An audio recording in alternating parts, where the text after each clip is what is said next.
Math 1, sequences 1.7. So we're going to find the missing values for each arithmetic or geometric sequence. Determine is it common difference or is it a ratio, what that is, and then if it's arithmetic or geometric. Okay. So if we look at question 1, we have 5, 10, 15, blank, 25, 30.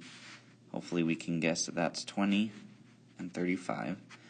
So we're adding 5 each time, which makes it arithmetic. So we have a common difference, and we're adding 5. If we look at 2, we have 20, 10, blank, 2.5, blank.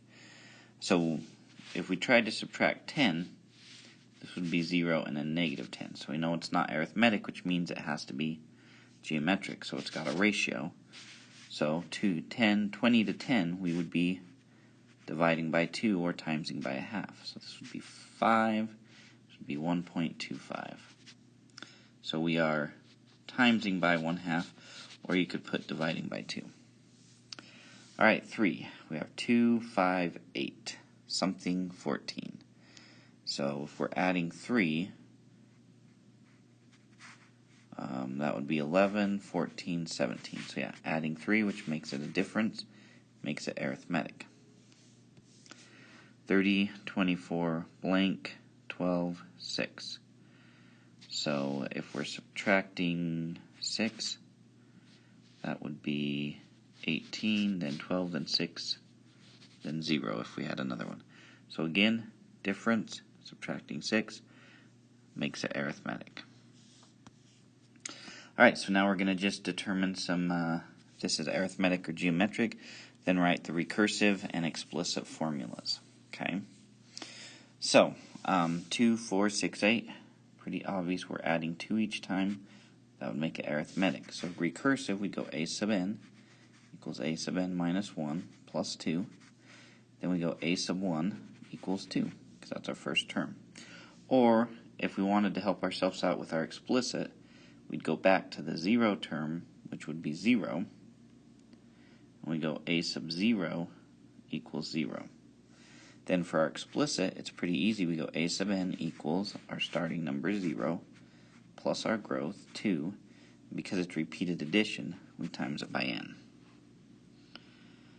Okay, then we look at 6. 2, 4, 8, 16. Pretty easy to see we're timesing by 2, so it's geometric. So our recursive, a sub n equals a sub n minus 1 times 2, and a sub 0. So we go back 1. So what times 2 would equal 2 has to be 1. So we go back to 1. So a sub 0 equals 1. So explicit, a sub n equals 1, our starting number, times our growth. Because it's repeated multiplication, we make it a power. Alright, and that's all there is to it. So 7, 3, 7, 11, 15. So we're adding 4 each time. So that would be arithmetic. So a sub n equals a sub n minus 1 plus 4. And a sub 0, if we go back a step, would be negative 1. So I go a sub n equals negative 1 where I started, plus 4 times n. Because that repeated addition. Okay. Number 8, 5, 8, 12.8, 20.48. This one's kind of tough to see, but if you get out a calculator, you can kind of realize that it's not arithmetic, so it's got to be geometric. Okay. Change that color there. So I would go, if I go 8 divided by 5,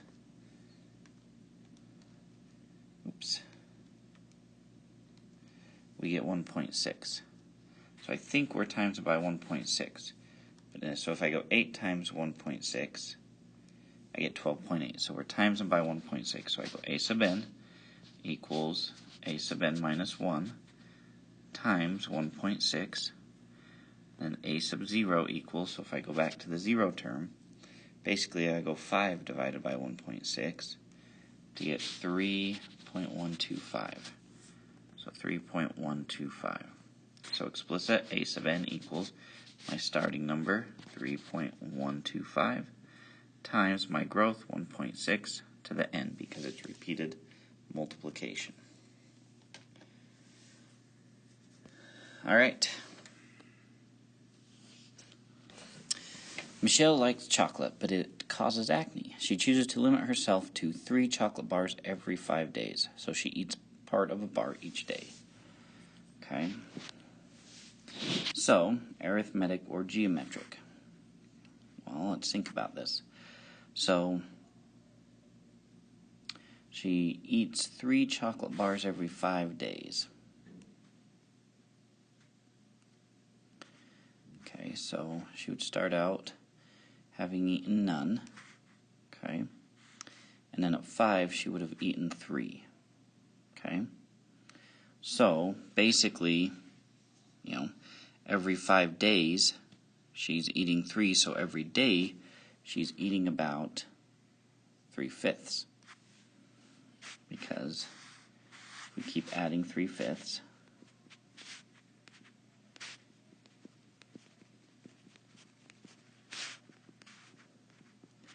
Alright, 5 3s would be 15 over 5, which would be 3. So then we're adding 3/5 each day. So that would be arithmetic. So the recursive, a sub 0 would equal 0. Then a sub n would equal a sub n minus 1 plus 3/5. And the explicit, a sub n equals our starting number 0 plus 3/5 times n. Okay, so Scott decides to add running to his exercise routine and runs a total of 1 mile his first week. He plans to double the number of miles he runs each week. Okay. So, that first week he runs 1 mile. Second week he doubles that, so he's timesing by 2, because that's what doubling means. So we know it's geometric. We know we're growing at 2, so we would start going back to 0 at 1/2.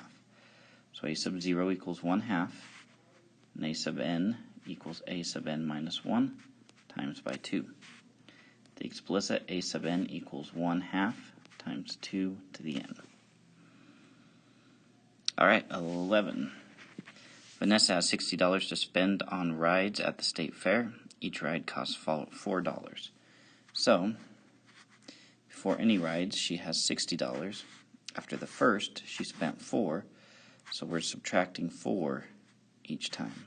Arithmetic, so we'd go a sub 0 equals 60, and a sub n equals a sub n minus 1 minus 4.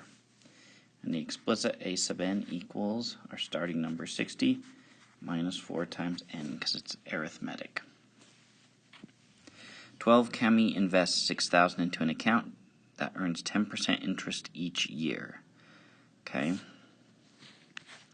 So, she starts out by putting in $6,000. After that first year, she's going to earn 10%. Well, the way to think about this is, after a year, she'll still have the $6,000. That's like 100%. Okay, she won't lose money. But on top of that, she'll add 10% to that. So it's like 110%. Or if we write it as a decimal, 1.1. So we times by 1.1 and we get 6,600. And then we keep going. So our growth is timesing by 1.1. So a sub 0 equals 6,000. And a sub n equals a sub n minus 1 times 1.1. So a sub n equals, we start at 6,000 times 1.1 to the n. Alright, now these last three says graph an counting slope between 2 points. So it wants us to graph the 2 points and the slope and draw the segment between them, then to see how we can find that slope. So first point is 2, negative 1, so to the right 2, down 1 right here. 4, 2, so over to the right 4, up 2 right there. Draw our line. Now our slope is 3 over 2, so where do we see that?